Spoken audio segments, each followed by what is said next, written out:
Omega or Grand Seiko? Mother of pearl, Omiwatari, chronometer, or spring drive? Which is better? Today we're going to find out. Today's episode is sponsored by our friends over at CIGA. More on them later.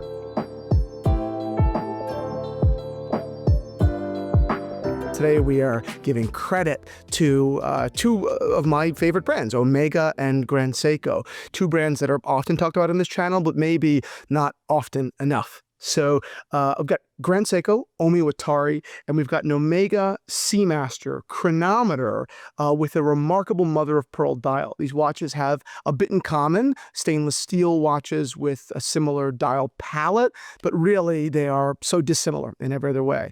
So today we're going to talk about both of these watches, the brands themselves, our opinions, and I'll have a bit of a thesis. I'll have an opinion on which of these two watches is better, but I think this video really is more for you guys. What are your opinions? I'm interested to see your perspective. I can see maybe what both of these watches have going for them, but also against them. So I really want to know from you all. So let's get into it. Let's start off with the Grand Seiko Omiwatari, because I want to save the Omega because it's such a bizarre watch. This Omega is just absurd, right? So Grand Seiko Omiwatari. This is, I think, one of the most interesting Grand Seiko references in Grand Seiko history. I don't really say that with any exaggeration. I say that because I think the inception story, the background story of the dial is actually unique, and I believe it. What do I mean when I say I believe it? Well, I don't always believe all of Grand Seiko's, poetic stuff about some of the seasons. There are 24 seasons, I think, in the Japanese calendar, and it does sometimes feel a little played out. Sometimes it can feel like a little bit of a reach. That being said, and I'm not just saying that from me, I hear that from customers all the time. That being said, just to be clear, I admire Grand Seiko so much for taking design inspiration from Mother Nature. For Mother Nature is certainly the greatest designer, right? But this one particularly doesn't feel forced, and it does feel timeless. That is a really good, it's a really good place to be. The dial itself is an ice blue with a pattern that pays homage to a frozen lake in Japan that, a legend has it, was the stairway to the heavens, to the gods. I believe this is fairly well known. This is not a reach in Japanese culture. And for me, it is a very subtle color as opposed to, let's say, a bright red in their autumn, which I love, but this to me is a little bit more useful. And more than that, I think that this dial is the best, one of the best dials, but the best dial to come in this case shape. And I think that this case shape is Grand Seiko's best case shape. That is purely subjective. I'd love your opinion down below. This case shape, does have kind of, obviously, Grand Seiko spirit, some of that angular, design lineage, DNA, but it's a little bit more elegant, a little bit less sporty. It is very Grand Seiko, and at the same time, not too Grand Seiko, maybe more palatable for the masses, right? The Grand Seiko classic case design, which I love, by the way, is decisively them. Whereas this is a little bit more of a subtle kind of approach. In fact, I'd say, it falls second so far as like classic Grand Seiko to the Dauphine hands with that Zaratsu polishing. I think this is one of the most fabulous watches under $10,000. I got this watch many years ago now, and I adore it. It is the Grand Seiko that I recommend most often. And again, I think that the ice blue just fits well. I think the ice blue is different and differentiated and logical within their brand ethos without being so different that it's hard to wear. It just really integrates its way into your life. This is an easy watch to love. Today's episode is sponsored by CIGA and their Blue Planet 2, which I think is one of the most bizarre and interesting and innovative watches on the market. And it's not just me that feels that way. It's also the Grand Prix de Horlogerie, who in 2021 nominated this the Challenge Prize winner because they've challenged the industry as a small company specifically with such a forward-thinking, outside-of-the-box technology. This watch literally captures Earth's true landscape in a miniature masterpiece. I'm a sucker for bringing the world into watchmaking, be it in a world timer or even just celestial elements like moon phases, and this really captures that essence better than any other piece. In the Blue Planet 2, which is another iteration, another improvement upon the design, which has now been so awarded, the luminous material, for one, has been increased by 105%. The watch was legible when I reviewed it over a year ago, but now it's really wild. And they've also added a dual curved sapphire crystal with this double curved structure that connects the dial and the case, enhancing the clarity and the mountainous detail, expanding the visible range of the Earth. Talking numbers specifically, they've increased the curvature on the crystal by 25% and the Earth's curvature by 36%, making what was already so freaking cool about the Siga Blue Planet even cooler. And the watch wears incredibly well. It's not a small case, but the flat lugs help it really integrate into the wrist. And the case is manufactured of high-gloss titanium, which does have a beautiful kind of gray tone, as opposed to stainless steel, which would have polished much more kind of bright and white. I think that it's a really great touch, and it allows the Earth and all those mountain ranges to really be shown. It's absolutely beautiful. Again, this is not the first time we've partnered with Siga. I'm sure it won't be the last. The demand on the market for interesting pieces that challenge our preconceived notions about timekeeping is always there. And it's not just recognized by us on this channel, but clearly by the Grand Prix as well, which is the most esteemed board. It's like the Oscars of watchmaking, except without all of the nonsense. This is an incredible watch. I have no hesitancy in recommending it, and I hope that you go take a look at the Blue Planet 2 on Siga's website. All the links are down below. This Omega Seamaster.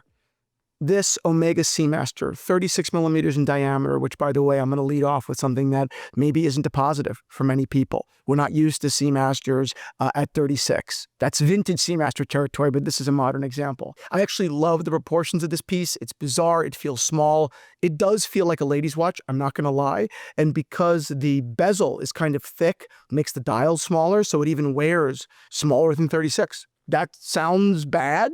This watch is for sale in the shop, so, I'm speaking critically about a watch that is for sale, but it's the truth. This watch does feel small, and I could see that being a detractor for many, whereas the Grand Seiko is more of a mass market sizing in modern history. That being said, I do think that this Seamaster Professional case and bracelet, frankly, in this size, works just as well, if not better, than the professional sizing that we see in 40, which we see obviously at the same time in history and then up until modern history. This just feels more elegant. Seamaster bracelets are known for being very clunky, not very elegant at all, and yet this watch is the opposite. But what makes this watch really, really special is not its sizing, which could be a detractor, could be an advantage for some buyers, but its dial. This is an ice blue, really with tones of purple, believe it or not. Mother of pearl dial that is just unbelievable. I think it matches really well with that mint sort of green lume.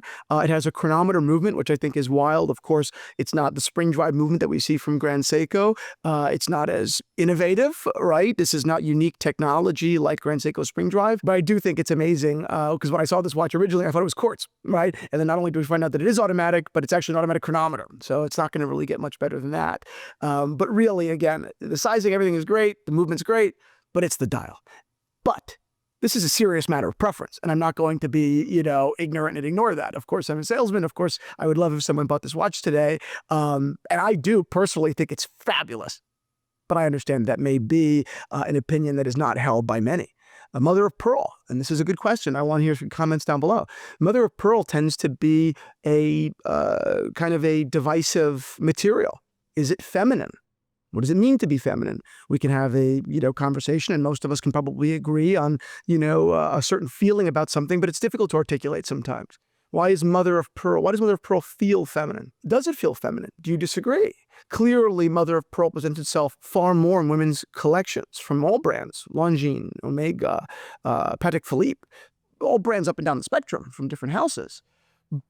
So is our opinion of Mother of Pearl being a bit more feminine? Is that just informed by how brands decide to use it? What came first, the chicken or the egg? Do we have the opinion because brands only use it in women's watches? Or do brands see the same thing that we sort of instinctually feel, which is that Mother of Pearl is a little bit feminine? That being said, not all Mother of Pearl is the same. And we know this. It's a naturally occurring material, like meteorite, and no two are identical, like our fingerprints. All sorts of varietals of Mother of Pearl, different tones. But even within the tones, everyone is different. I've seen Mother of Pearl with more sparkle, Mother of Pearl with less. I've seen Mother of Pearl in gray. I've seen Mother of Pearl in dark gray with purple, maybe even with green tones. And all of those different, palettes coming together in this natural material really is what makes it most interesting. I've seen this, I've had this conversation even with Carl Cohen, who presented himself on this channel a couple of weeks ago, who I find to be a wealth of knowledge, and I hope that you enjoyed the video as well. Carl has a background in gemology, and he's talked about on the Zero, which is our podcast community that you should go join. Link is down below. We release podcasts every week. But he's talked about how he has been with clients going right to Rolex, saying that there were clients that didn't just want a meteorite dial. They wanted a very specific variation of meteorite. And it costs no more, but it takes a discerning customer to actually say no to that many watches of the same material. Same thing with onyx, right? Rolex used to sell just complete black onyx. Now it's black onyx with stripes. It's still the same stone, but again, when it comes to naturally occurring materials, there is so much variation. Bloodstone the same. So I think I've laid out the conversation quite a bit. The last thing I can kind of remark on is brand. Is one brand better than the other? I don't think so.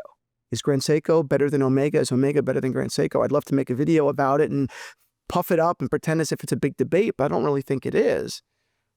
But and the larger question is, which brand's catalog, which brand's history resonates with us as collectors more? I think that's the more interesting conversation. What kind of collector is going to be touched by an Omega? Is going to, feel the weight of Omega and connect to that story more than Grand Seiko, and vice versa. There's so many different parts of history that one can admire and fall in love with both of these brands.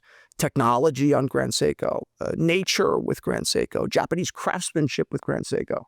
But the lineage, the historical weight of Omega, the connection to both. I was going to say James Bond, but that's just the beginning. What about actual military application, right? What about the Second World War? What about how Omega survived the quartz crisis, and Grand Seiko was actually far closer related to, starting the quartz crisis, right? There are so many differences. The freaking moon, for God's sakes, right? There are a lot of differences between the brands, but I don't think one is better than the other. The question is, which resonates with you more? Comment down below. I hope that you enjoyed this conversation. I hope that you're glad I was able to share two interesting watches, one on the newer side, one on the vintage side, with you. And I want to do more of this on the channel, mixing new and old. Comment down below if you think that's a good idea.